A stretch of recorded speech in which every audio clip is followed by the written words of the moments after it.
819-877-2346. On vient de recevoir le communiqué de presse officiel du Parti libéral du Québec, mais avant de couvrir ce communiqué de presse, on va aller joindre Kevin Crane-Desmarais, journaliste à TVA. Kevin, bonjour. Oui, salut Mario. Bon. Pas Mario Benoît, pardon. C'est Mario Dutrisac puis Benoît Dumont.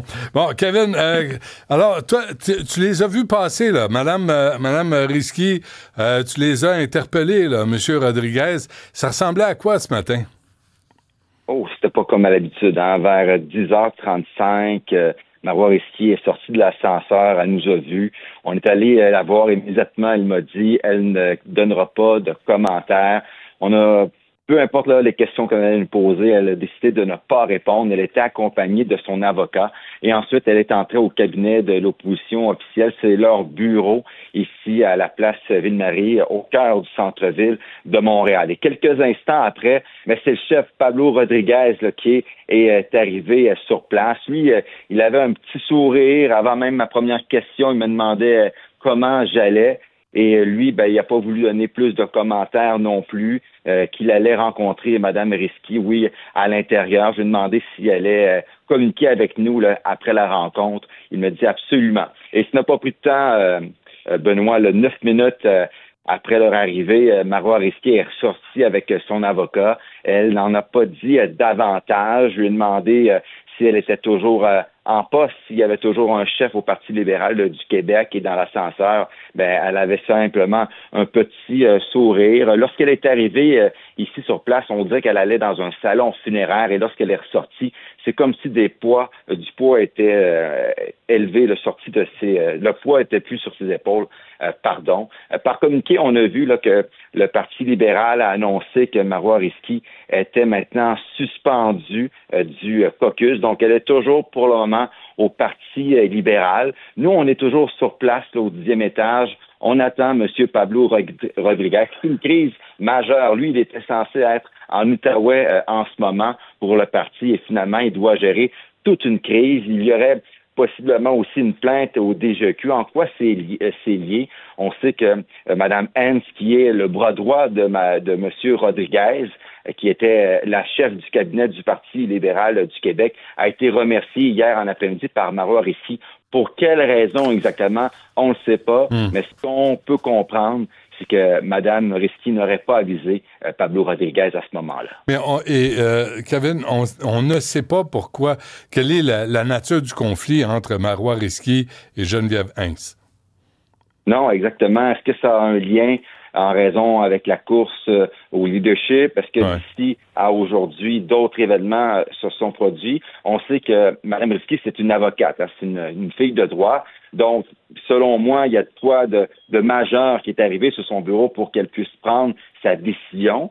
On n'a pas eu d'explication encore de sa part. Est-ce que ça pourrait être plus tard aujourd'hui, sachant qu'elle est suspendue du parti, donc du caucus?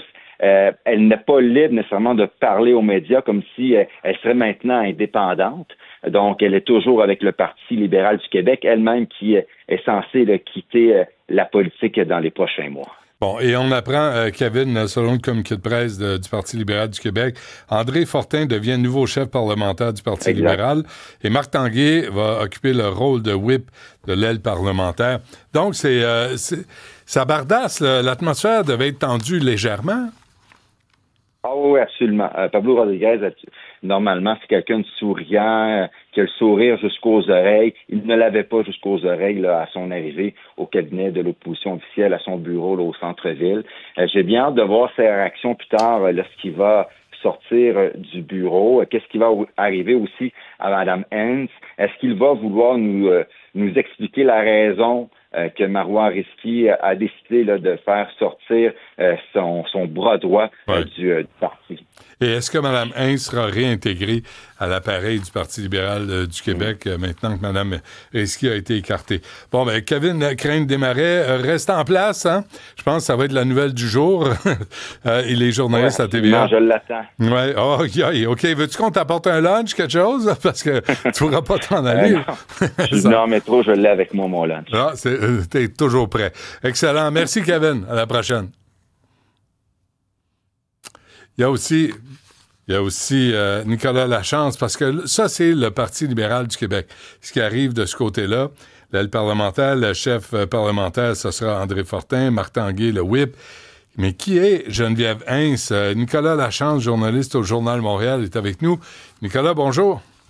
Salut Benoît. Alors, qui est Geneviève Hintz, qui n'est pas connue du public? Non, elle avait été candidate en 2019 pour le Parti libéral du Canada dans le comté de Rosemont-la-Petite-Patrie. Mais c'est surtout une dame de l'ombre au Parti libéral du Canada, exactement. Donc, femme de confiance de Monsieur Rodriguez depuis au moins 2020. Donc, elle était sa chef de cabinet lorsqu'il était le lieutenant du Québec du Parti libéral, donc auprès de M. Trudeau. C'est vraiment la filière libérale canadienne, comme M. Pablo Rodriguez, qui est rendu au Québec. Donc, on avait confié le mandat d'être la directrice de cabinet de la chef parlementaire Marois Risky. Mais bon, selon nos informations, c'était pas le mariage parfait. Disons ça comme ça. Hein. De toute façon, c'est difficile de contrôler Mme Risky, là, soyons francs. C'est tout un personnage, c'est quelqu'un qui emmène large, sait où elle s'en va, qui est apprécié également. Donc, est-ce que ça fonctionnait exactement comme le chef et la chef de cabinet le voulaient? C'est peut-être ça aussi qui a mené à à de la friction au sein du caucus. Alors, Nicolas, Geneviève Hintz, là, ce n'est pas, c'est pas une subalterne, là, c'est quelqu'un qui est importante. Alors, quel genre de décision, quel genre de rôle a-t-elle au Parti libéral du Québec, ce qu'elle avait au Parti libéral du Canada?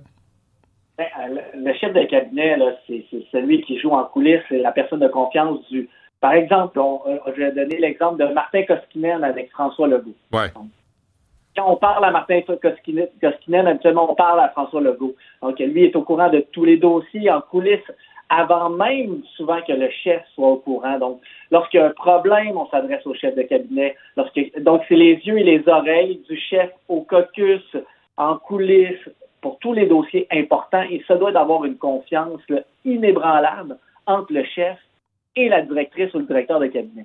Dans ce cas-ci, l'allégeance de Mme Hintz, elle était envers qui? Envers Marois Risky ou envers Pablo Rodriguez? C'est envers Pablo Rodriguez. Là.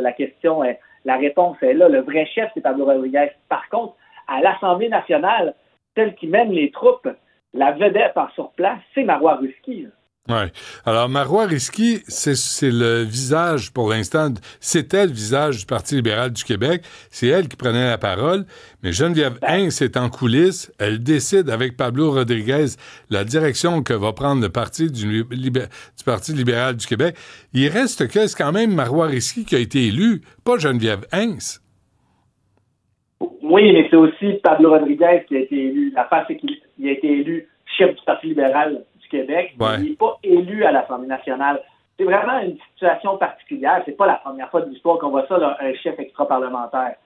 Par contre, à l'Assemblée nationale, il y a beaucoup de décisions à prendre qui se passent en chambre. Qu'est-ce qu'on va poser comme question à l'Assemblée nationale? C'est quoi les enjeux sur lesquels on veut miser? Est-ce qu'on avait les mêmes idéaux, la même ligne directrice entre la chef de cabinet et Mme Risky? Tout porte à croire que non. Ensuite, la rumeur court qu'il y aurait une plainte qui a été déposée. Il y a une plainte qui aurait été déposée au DGEQ concernant Mme Hintz. Pour quelle raison? Sur quel sujet? La seule chose qu'on peut voir, c'est concernant la course à la chefferie de M. Pablo Rodriguez. Elle y était proche. Mais en même temps, il n'y a pas d'enquête, là, selon mes informations. Il n'y a pas d'enquête en cours. On parle d'une plainte pour l'instant.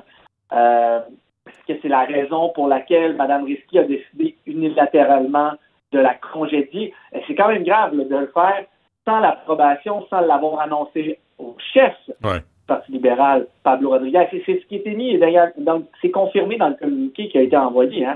Donc, elle a mis fin aux fonctions de sa chef de cabinet, mais il y a un bris de confiance parce qu'elle n'en a pas discuté avec le chef Pablo Rodriguez. Ouais. C'est quand même extraordinaire de virer la députée la plus populaire du Parti libéral du Québec au profit d'une gestionnaire, d'une adjointe à Pablo Rodriguez. Là. C'est ça la réalité.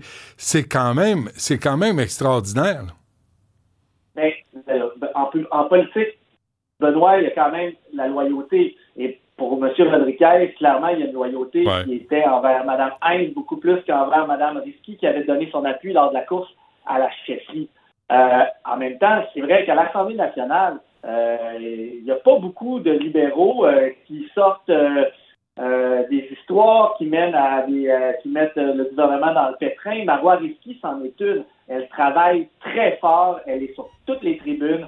Ça fonctionne lorsqu'elle prend la parole. Elle peut changer une journée de bord en un claquement de doigts.